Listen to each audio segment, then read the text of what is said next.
তার জন্য বুট আর আলু সিদ্ধ করতে দিয়েছি। এখানে একটু হলুদ দিয়ে দিব।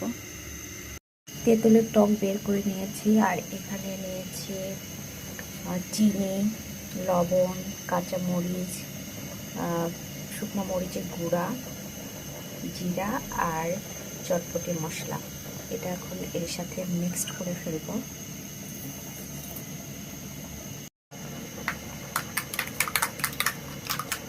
বুটের সাথে মিশাল করার জন্য আলু একটু করে ভেঙে নিয়েছি, এখানে পেঁয়াজ কেটে নিয়েছি, কাঁচামরিচ, টমেটো। বাসায় যেহেতু শসা নেই সেই জন্য শসাটা আজকে দেব না। আর এখানে ডিম সিদ্ধ দিয়েছি, এখনো সিদ্ধ হয়নি, আরও সিদ্ধ হতে হবে। এখানে সব কিছু রেডি করে নিয়েছি আর এখানে ডিমটাকেও ছোট ছোট করে কেটে নিয়েছি। এখন আলুটা এর মধ্যে দিয়ে দেবো। বিসমিল্লাহ।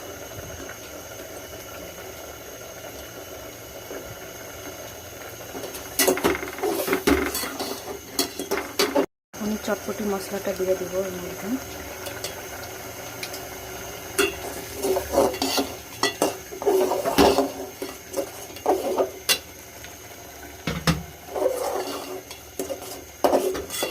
এখন বুটের মধ্যে অর্ধেক টকটা দিয়ে দিব আর কিছুটা রেখে দিব।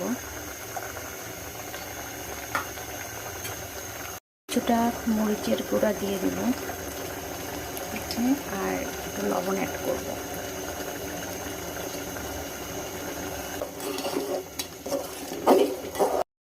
এখন এই যে চটপটিটা ঢেলে নিব।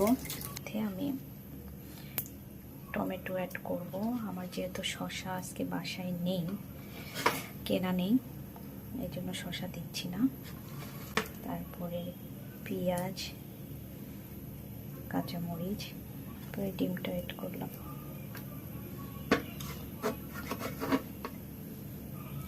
এই টকটা একটু করে উপরে দিয়ে দিব।